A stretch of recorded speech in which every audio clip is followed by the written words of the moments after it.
ग्रामसेवकाला गुन्हे दाखल होतात आणि संबंधित विभागाचे जिल्हा परिषदेचे जे काय पाणी पुरवठा साहेब आहे त्यांच्यावर सुद्धा गुन्हे दाखल होतात. तर आता आम्ही साहू साहेबाला भेटलो. साहू साहेब म्हणतात की ग्रामसेवक जे आहेत तुमचे त्यांना आम्ही निलंबित करतो 2 महिन्यासाठी. 2 महिन्यासाठी निलंबित करण्याचं आश्वासन आम्हाला साहू साहेबांनी दिलेलं आहे. तर आता आपण एक काम करू, आता जे तुमचे जे निवेदन आहेत ते निवेदनाच्या सह्या जिल्हाधिकाऱ्याला पोहोचू आणि इथं जे CO साहेब आहेत यांना सुद्धा पोहोचू की गेल्या 3 महिन्यापासून आमच्या ज्या महिला आहेत ह्या पाण्यापासून वंचित आहेत आणि हे वंचित ठेवण्याचं काम तिथलच्या ग्रामपंचायतीने केलेलं. एखाद्या विषयी तुम्हाला ग्रामपंचायतचं जर पाणी बंद असेल, ग्रामपंचायत जर तुम्हाला पाणी देऊ शकत नसेल तर याच्यामध्ये रहिवाशांचा काही दोष नाही, तुमचा दोष नाही आहे. तुम्ही अधिकारी, तुम्ही का तुमचा पहिला अधिकार आहे पाणी मिळणार, कारण तुम्ही टॅक्स भरता.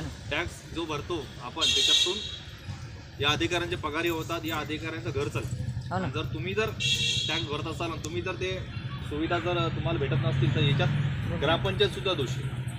बरोबर आहे? बरोबर आहे. मालक आहात. आंबेडकरांनी आपल्याला, बाबासाहेब आंबेडकरांनी आपल्याला मालक केलेलं आहे, संविधानातून मालक केलेलं आहे. प्रत्येक नागरिक इथलचा मालक आणि हे सगळे आपले नोकरदार अधिकारी वगैरे, इथलचा कलेक्टर, CO, पोलीस, SP साहेब सगळे आपले नोकर आहेत. बाबासाहेबांनी आपल्याला अधिकारांना सगळं राजा केलेलं आहे का नाही?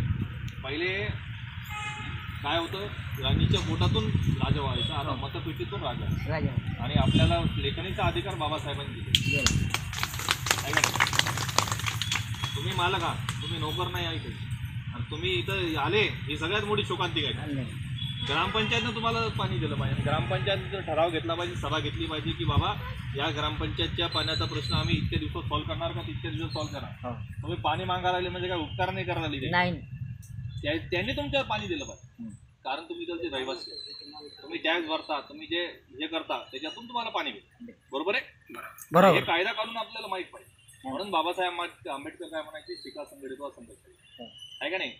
आजची जर तुमची जर महिला जर शिक्षित असेल तर ते घर समोर चालते, कुटुंब म्हणजे तिचं माहेर चालते, तिथं सासरी चालते, समोर चालते.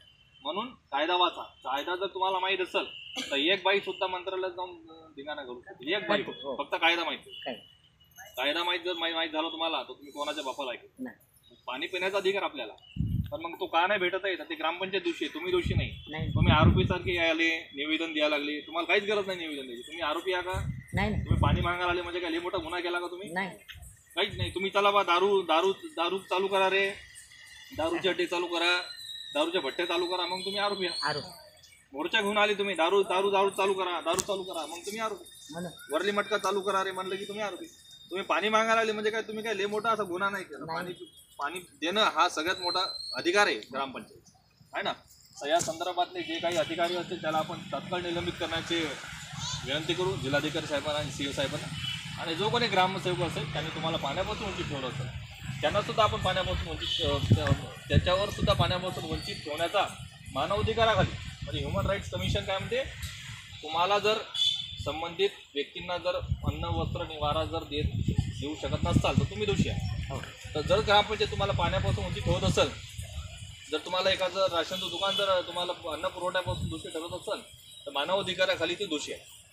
तर त्यांच्यावर आपण ह्युमन राईटची सुद्धा केस टाकू, मानवाधिकाराची पण केस टाकू आणि ज्या काही संबंधित विभागाच्या ज्या काही हे आहेत गुन्हे आहेत ते सुद्धा दाखल करू. अशा प्रकारचं तुम्हाला आश्वासन देतो. आणि आता ज्या महिला तुम्ही जमलेल्या आहेत त्या सर्व आता कलेक्टर साहेबाच्या कॅबिनमध्ये जायचं, मॅडमला बोलायचं, कारण मॅडम महिला आहेत.